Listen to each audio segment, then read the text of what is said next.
तो शायद मेरा इस बिजनेस में जन्म ही नहीं। उनके बारे में कहूँ कि अपने माँ बाप और अपने खुदा के बात करनी है।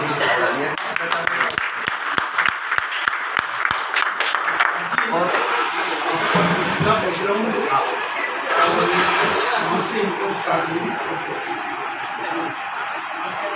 अगर मैं अपनी बैकग्राउंड की बात करूँ तो मेरे पिताजी कारखाना चलाते थे। 7 बहन भाई, कच्चे से मकान में मेरा जन्म हुआ। जैसे ही मेरे 5 साल की उम्र हुई तो घर के सामने सरकारी स्कूल था जो उस गाँव के अंदर आज भी है।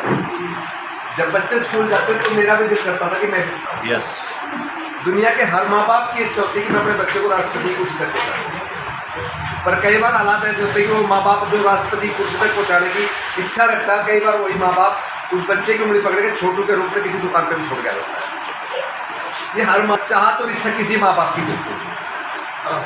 और मैं तो अक्सर ये कहता हूँ, माँ के बारे में कोई फर्क नहीं पड़ता उस माँ को, चाहे वो अपने बच्चे को किसी राष्ट्रपति के घर में जन्म दे, चाहे वो अपने बच्चे को मुकेश अंबानी के घर में जन्म दे, और चाहे वो अपने बच्चों को रोड पे जन्म दे, पर जब भी वो अपने बच्चों को खिलाती है तो हमेशा राजा बेटा गए। तो जैसी 5 साल की मैंने कहा कि पिताजी मैं पढ़ना चाहता हूँ, मेरे पिताजी का वही रटा जवाब था जो दुनिया के माँ बाप को होता, ठीक है बेटा तेरा एडमिशन करवाएंगे। 1 महीना गुजरा, 2 महीने गुजरे, 3 महीने गुजरे, चाह के भी वो मेरा एडमिशन नहीं करा। पर कहते हैं होते हैं जिनके हौसले, मिलते हैं उनको रास्ते, ये दुनिया नहीं है दोस्तों कुछ दिनों के बाद। मेरे गांव के अंदर फूल की खेती होती थी। वो कहते हैं मेरे फादर एक बात कहते थे कि बेटा हमेशा सज्जन आदमी के पाँव की तरफ भी बैठ जाओगे ना तो भी फायदा लेके उठोगे, और गलत आदमी के अगर सिराने की तरफ भी बैठ जाओगे तो भी जूते खा के उठोगे। तो मैंने उनकी हमेशा मेरे फादर मेरे आदर्श से उनकी बातों को मैंने फॉलो किया। मेरे गांव के अंदर जो फूल की जो खेती करते थे, जो मालिक थे, मैं उनके पास गया। उन्होंने कहा बाबूजी मुझे पढ़ना है और मुझे आपके यहाँ काम चाहिए। तो उन्होंने कहा बेटा तू छोटा बच्चा है, तू क्या काम करेगा? मैं बोला जी मैं सुबह फूल तोड़ने आ जाया हूँ, आपके पास जो भी आप मुझे दोगे वो ठीक है। बोले बेटा वैसे तुम 5 बजे से लेकर 8 बजे तक काम करवाते हैं, पर तेरे को 8 बजे तो स्कूल जाना पड़ेगा, हम तेरे को 7 बजे छोड़ देंगे। उस समय में 30 पैसे मिलते थे। हमने 1 पैसा, 2 पैसे, 3 पैसे चलते हुए देखते हैं। आज 54 तक खत्म, और आने वाले साल में 1 रुपया का नोट नहीं मिलेगा। तो उस समय में 30 पैसे की वैल्यू होती थी। शाम को फिर स्कूल जाते, स्कूल से आके शाम को फिर फूल तोड़ जाते, 30 पैसे फिर मिलते। 1 दिन के 60 पैसे, पूरे महीने के 18 रुपये। इसी तरह से अपनी लाइफ चलती थी। 2 महीने में जो छुट्टी होती थी, 2 महीने के अंदर हर आदमी के बच्चे की एक ही इच्छा होती है। गरीब आदमी के लिए इस दुनिया में सबसे कोई पिकनिक स्थल अगर है सबसे बेहतरीन तो होता है उसके मामा का घर। गरीब आदमी का बच्चा अपने मामा घर जाने की जिद करता, दूसरे के बारे में सोच नहीं सकता। पर किस्मत कुछ ऐसी थी कि मामा के घर भी मैं नहीं जा पाता था, क्योंकि अगर मामा के घर जाता तो अगले साल का एडमिशन कहाँ से। मेरी पढ़ने की इच्छा थी। मैं दुकानों पे काम करता था, 2 महीने मिलते, 2 महीने में 100 रुपये महीना मिलते, तो 200 रुपये जो थे वो मेरे और मेरे परिवार के लिए बहुत अहमियत रखते। कहते ना छिके हुए इंसान को अगर काजू बादाम किशमिश घेर के खीर खिलाओ तो कसम खुदा की उसको मजा नहीं आता। अगर भूखे इंसान को गुल्लर भी मिल जाए तो उसको पकवान नजर आता। वो 100 रुपये मेरे और मेरी लाइफ के लिए कितने मायने रखते थे मैं समझ सकता हूँ। RCM बिजनेस में 1,68,000 आफ्टर TDS कटने का हाईएस्ट चेक मेरा है। 2 महीने छुट्टी में दुकान काम ढूंढता था, फिर अगले साल का एडमिशन होता था। इसी प्रकार से मैंने 10वीं करी। एक वो भी टाइम आया जिस दुकान पे मैं काम करता था, एक शख्स चल के आया, उसने कहा यार 3 दिन तू मेरे साथ एक शादी में चल पड़, मैं तेरे को 100 रुपये दूंगा। किसी को 30 दिन के 100 रुपये मिलते हो और उसको कोई 3 दिन के 100 रुपये दे, मना करेगा क्या? मैंने मना नहीं किया, पर मुझे नहीं पता था उस घर में काम क्या था। उस घर में मुझे ले जाके छोड़ा गया, तो वहाँ पे मोती नगर वो जगह मुझे आज भी याद है, और गुरुद्वारे के पास वो कोई मकान था, वो मकान मुझे याद नहीं क्योंकि मैं छोटा सा था। वहाँ पे ले जाके छोड़ा गया दोस्तों। 100 रुपये के लिए 3 दिन उस घर में बर्तन मांगने पड़े, क्योंकि मुझे और कोई काम आता नहीं था, तो वहाँ पे छोटी नहीं। इसी तरह से 10वीं करी। 10वीं के बावजूद मैंने ITI करी इलेक्ट्रीशियन ट्रेड से, मालवीय नगर से। जो हर पढ़े लिखे हिंदुस्तान में हर पढ़े लिखे लोगों के साथ होता हो, मेरे साथ भी हुआ। ये इस हिंदुस्तान का दुर्भाग्य है कि हमेशा यहाँ पे पढ़े लिखे लोगों का शोषण होता है। आप किसी भी प्राइवेट स्कूल में चले जाइए, टीचर की तनख्वाह 4,000 रुपये, 3,000 रुपये, 5,000 रुपये पाएगी, और वहाँ पे जो PN है या वहाँ पे जो झाड़ू देने वाला है उसकी तनख्वाह 10,000 रुपये पाएगी। वहाँ पे जो चपरासी है, जो गेट पर डंडा लेके खड़ा गार्ड, उसकी तनख्वाह 12 से 16,000 रुपये के नीचे पाएगी, पर टीचर की तनख्वाह 4,000 और 5,000 रुपये पाएगी। अब ये नहीं समझ में आता कि वो टीचर की पढ़ाई बेकार है या उस चपरासी की पढ़ाई अच्छी है। पूरा लोग उसको मजबूरी को छोड़ रहे हैं। मेरे माँ बाप की स्थिति ऐसी नहीं थी कि जो मैंने काम सीखा इलेक्ट्रिशियन का उस पर काम करवा देते। दोस्तों उस दौरान शादी भी हो गई, क्योंकि हमारे यहाँ जल्दी हो जाती है। शादी होने के बाद वो जो घर का खर्चा तो था ही था, साथ में मैडम का खर्चा और जुड़ गया। और फादर ने बहुत अच्छा काम करा मेरे साथ। शादी होते ही कह दिया बेटा तू जाने और तेरा काम जाने। मैं बहुत से लोग इस बात के डिसीजन को गलत मानते हैं कि यार शादी होते ही ये काम कर दिया। उन्होंने शादी होती मेरे साथ पहला ये काम करा, हालांकि करा गुस्से में, उस समय में समझ में नहीं आता, तो आज समझ में आगा। अगर उन्होंने मेरे को स्टैंड होने का मौका नहीं दिया होता तो शायद मैं स्टैंड नहीं होता। तो उससे मैंने रेडी करी थी, रेडी में सब्जी बेचने का काम शुरू किया। सब्जी बेचते बेचते तरक्की इतनी हुई कि पिताजी टांगा चलाते थे, सलम खान ने ऑटो लिया। 10 साल तक ऑटो चलाया। ऑटो चलाते चलाते कहते हैं इज्जत और जिल्लत ऊपर वाले के हाथ में। कब किसको इज्जत बख्शे वो जानता है, कब किसको जिल्लत बख्शे वो जानता है। और कहते हैं ना जाको राके साइयां मार सकेगा। तो कुछ कुदरत की ऐसी करनी हुई कि जिस परिवार में मेरी शादी हुई थी, मेरे great upline mister Yasin Ali ji, में चाहूँगा एक बार उनके लिए आपको देखा गाँव के गाँव मोटर माइंडिंग करते थे। कंसेप्ट उनके पास गया, और जब ये कंसेप्ट उनके पास गया तो मेरे उनके रिश्ते इतने अच्छे थे कि 2 साल से बोलचाल भी नहीं। 2 साल से जब बोलचाल नहीं थी तो रिश्ते समझ लीजिए कि कितने अच्छे थे।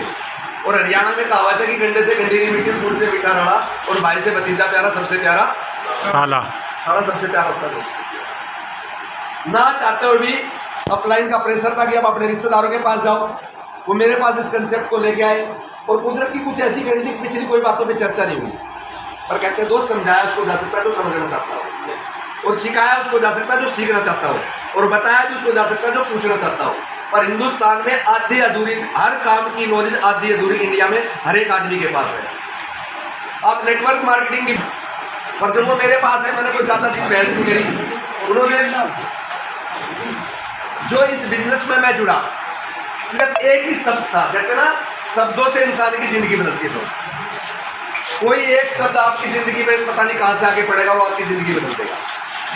कोई एक शब्द, कहते हैं लटका गाँव भर सकता पर बातों का गाँव नहीं भरता। एक बात पे महाभारत हो गया, अंधे का अंधा। एक ही शब्द था वो जिसमें महाभारत, दुनिया के सारे वीर खप गए उस एक शब्द के ऊपर। लटका गाँव भर सकता, बात का गाँव नहीं भरता। एक ही बात उन्होंने मेरे को कही जिसकी वजह से मैं इस बिजनेस में आया। उन्होंने कहा असलम देख, तेरा मेरा रिश्ता ऐसा है, ये ना आखिरी लड़ाई है ना पहली लड़ाई है, जिंदगी में हमारी तेरी ऐसी चलती रहेगी। इस कंसेप्ट को 6 महीने के बाद मैं तेरे पास लेके आया हूँ, तो इसलिए लेके आया हूँ कि मैं चाह के भी तेरा बुरा नहीं कर सकता, क्योंकि तेरा मेरा रिश्ता ऐसा है, क्योंकि कोई भी भाई अपनी बहन का बुरा नहीं कर सकता। बस मैंने इस बिजनेस को ज्वाइन किया, और ज्वाइन करने के बावजूद जो मेरे साथ सबसे बड़ा काम हुआ वो ये हुआ कि मेरी पहली जो मीटिंग थी ताल कटोरा स्टेडियम में थी, एनिवर्सरी थी कंपनी की, दूसरी 2023 तीसरी एनिवर्सरी में ताल कटोरा स्टेडियम में गया। मैंने गुरुदेव जी को सुन लिया जो आज हमारे बीच में, और उसमें प्रण लेके गया था। आप भी प्रण लेके जा सकते हैं। जब वहाँ पे रॉयल्टी चीवर्स को बुलाया जा रहा था तो लोग बड़ी तालियां भी करते, बड़ा मान सम्मान, बहुत मान सम्मान के साथ गए। पर मैं वहाँ पे बैठा हुआ, एक सीढ़ी में मैंने बताया भी है, मैं वहाँ पे बैठा हुआ एक प्रण लेके गया था कि अगली बार जब मैं ताल कटोरा में आऊँगा तो दर्शक बन के नहीं आऊँगा, स्टेज पर रॉयल्टी चीवर के रूप में आऊँगा। आपका एक डिसीजन आपकी जिंदगी को बदल सकता है, सिर्फ एक डिसीजन। और अपना नेटवर्क मार्केटिंग की अगर मैं बात करूं, मेरी आपसे हाथ जोड़ के विनती है भाई साहब, 5 साल आप इस बिजनेस को और मत करो। दुनिया कहती है करो, मैं कहता हूं मत करो। 5 साल के बाद भाग भाग के करोगे, आदमी नहीं मिलेगा जोड़ देगा, मिलेगा नहीं। आज नेटवर्क मार्केटिंग का जोर है, हर 10 में से 30 आदमी किसी ना किसी कंपनी को करता हुआ दिखाई देता है। हर तीसरा चौथा आदमी नेटवर्क मार्केटिंग के बारे में जानता है, तो कंपनी भाग जाएगी। अब ये कोई नहीं मिलेगा आपको कहने वाला कंपनी भाग गई। अब ये कहने वाले मिलते मेरे से नहीं होगा। ये पता लोगों को नेटवर्क मार्केटिंग में लोग पैसा कमा रहे, भारत आदमी को पता है बात है कि नेटवर्क मार्केटिंग में लोग पैसा कमा रहे। बाजगी है बाजगी वो। और जब आरसीएम का जन्म हुआ उस समय भागने वाली कंपनियों का दौर था। उस दौर में आरसीएम ने स्टार्ट करी जब भागने वाली कंपनियों का हिंदुस्तान के अंदर दौर था। उस समय में टीसी सर ने, मैं कहता हूं इस दुनिया में अगर भगवान ने तो दुनिया बसाई है, और इस दुनिया में आने के बावजूद अगर किसी शख्स ने भगवान के बाद अगर किसी शख्स ने अच्छा डिसीजन किया तो आदरणीय टीसी छाबड़ा।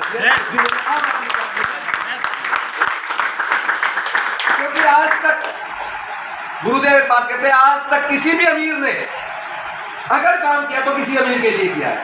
अमीर को अमीर बनाने के लिए दुनिया काम कर रही है। अगर आज मारुति किसी को एजेंसी देता तो अमीर आदमी को देगा, गरीब आदमी को देगा।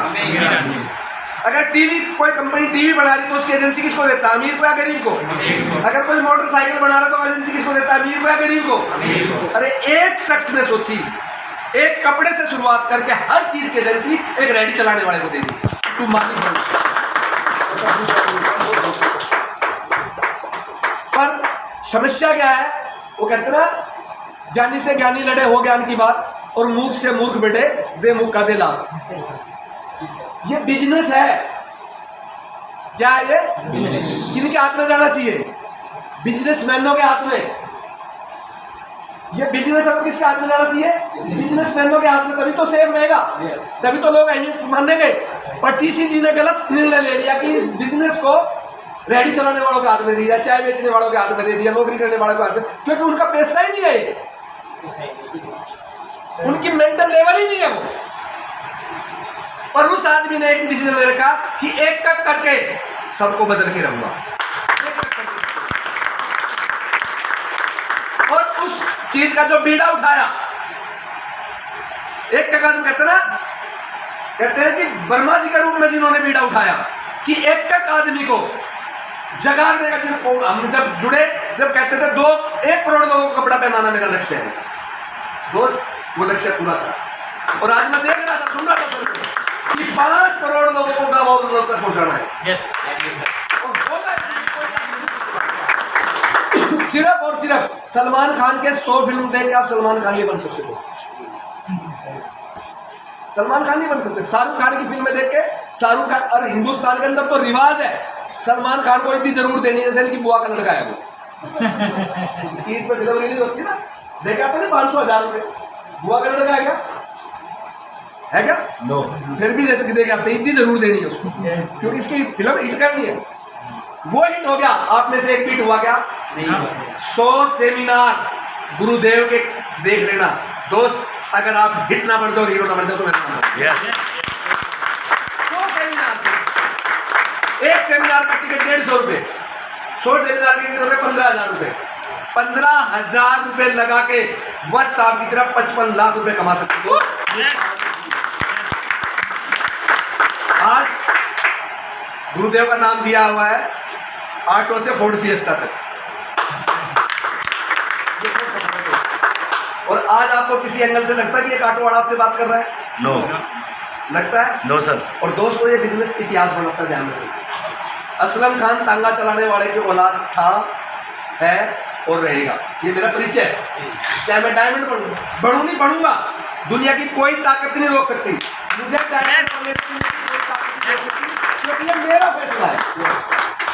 जब आपका खुद का डिसीजन होगा तो दुनिया कोई आपको अपने डिसीजन से हिला नहीं सकती। हिलता जब है आदमी जब दूसरे के डिसीजन पे काम करता है। अगर आपने फैसला ले लिया कि मुझे कामयाब होना, दुनिया कोई ताकत नहीं रोक सकती, क्योंकि जैसा आप फैसला लेते हो ना, परमात्मा की शक्ति वैसी आपकी तरफ आनी शुरू हो जाती है। मन के हारे हार, और दोस्तों मन के जीतते जी। अगर आपने मन से मान लिया कि मैं करूंगा तो दुनिया कोई ताकत रोक नहीं सकती, अगर आपने मान लिया कि मेरे से नहीं होगा तो दुनिया कोई ताकत आपसे करवा नहीं सकती। सिर्फ आपका डिसीजन आपको कामयाब होगा करेगा। मैं इस बिजनेस का डायमंड बनूंगा, दुनिया कोई ताकत नहीं होगी। जो पिन अभी नहीं बनी ना, उस पिन तक असलम खान को जाना है। ताकत ही नहीं बढ़ना है मेरे पास, कठिनाई कितनी भी आए हटने वाला नहीं हूँ। असलम खान तांगा चलाने वाले की औलाद था, है और रहेगा, ये मेरा परिचय है। पर असलम खान की जो औलाद है वो ऑटो चलाने वाले की औलाद नहीं है, सब्जी बेचने वाले की औलाद नहीं है, बर्तन मारने वाले की औलाद नहीं है, आरसीएम के स्टार एमराल्डी की औलाद है। आज किसी बिजनेस की बदौलत एक मेरी बेटी यूके के अंदर सेट है, इंग्लैंड के अंदर। छोटी बात नहीं है, क्या एक ऑटो चलाने वाला, क्या एक सब्जी रेडी चलाने वाला, क्या अपने बच्चों को यूके में सेट करने की सोच सकता था? डू टू आर से बिजनेस की पावर इज बिजनेस। बाकी तो आज इस बिजनेस के जनक मैं कहता हूँ आप लकी है दोस्त, कितने लोगों के बीच में और फ्री में सुनने का मौका मिल रहा है। और फ्री इज फेलियर। फ्री की चीज लोगों को समझ में नहीं आती। उसका उदाहरण बता दूं, आप किसी भी गांव की सरकार छोटी से छोटी डिस्पेंसरी में जाओ, MBBS से कम डॉक्टर नहीं मिलेगा आपको वहाँ पे। यस और नो? पर वहाँ पे हर डॉक्टर वो इतने एक्सपर्ट होते हैं, इतने तजर्बे होते हैं उनके, इतनी भीड़ उनके पास होती है, उनको पता सीजनली कौन सी बीमारी चल रही होती है। लंबी लंबी लाइन लगी रहती है, आदमी पहले तो लाइन को देख के थक लेता है। जैसे तैसे वो डॉक्टर तक पहुंचता, डॉक्टर उसकी शक्ल नहीं देखता, उससे पहले पर्ची पे दवाई लिख देता है। वो क्या हुआ, फलाना फलाना हुआ, तो पर्ची हाथ में देता है, दवाई ले। यस और नो? जाके वो देखता है तो मेडिकल स्टोर वाला भी सबको एक सी दवाई पकड़ा रहा होता है, क्योंकि जब बीमारी एक सी तो दवाई भी एक सी। अच्छा ईमानदार से बताओ, आदमी दवाई खाता है क्या? वो आके रास्ते में फेंक जाता है। फिर जो कोई RNP होता है पड़ोस में, उसके पास जाता है वो दवाई लेने, और वो क्या कहता है, जुबान काट, ये काट, टॉर्च मारेगा, जहाँ लगा होगा वहाँ लगा होगा। 100 रुपये की दवाई तो वो देगा जो 1 पैसे की भी नहीं है, और 500 रुपये की दवाई मेडिकल स्टोर वाले के लिखी। फिर हम पूछते जी परहेज और बता दो, क्यों? पैसे लगे। Yes sir? तो आज आपके यहाँ पे इस मीटिंग में पैसे नहीं लग रहे। अगर पैसे लगे होते ना तो बहुत कुछ समझ में आता। लक्की है, हमने अभी मैं इनके सेमिनार में देहरादून गया था, अब देहरादून आने जाने का खर्चा लगा लो कितना हुआ मेरा बाइक कार। 4 साल के अंदर मेरी कार बाहर खड़ी 2,60,000 किलोमीटर चल चुकी। लोग पूरी जिंदगी में नहीं चलाते, और 5वीं कार मेरे पास ही है। पहली गाड़ी मैंने फोर्ड फिएस्टा ली थी, 3 लाख किलोमीटर चलाई थी वो भी उस टाइम पे। जब वापिस देने गया तो कहते हैं भाई साहब टैक्सी में चलाते हुए, दिन तो टैक्सी वाले दिन चलते, मैं क्या पर्सनल चलाता हूँ भाई साहब। लोगों को शादी में कार मिल जाए ना, पेट्रोल डलवाने के पैसे नहीं होते उनके पास, पूरी लाइफ में 30,000 किलोमीटर से ऊपर नहीं चला पाते। Right sir. पर इस बिजनेस की पावर है, कार से नीचे नहीं पावर रखने देगा। हमारे बीच में आज मैं चाहूंगा एक बार खड़े होके जितनी जबरदस्त क्लैपिंग आप बजा सकते हैं। आप लोगों में से लाखों रुपए मैंने कौन कमाना चाहता है? सभी मुझे पता, हाँ सब करेगा।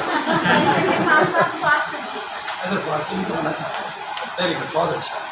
अच्छा, रॉयल्टी अचीवर कितने हैं? 1 2 3 4 5 खड़े हो जाओ।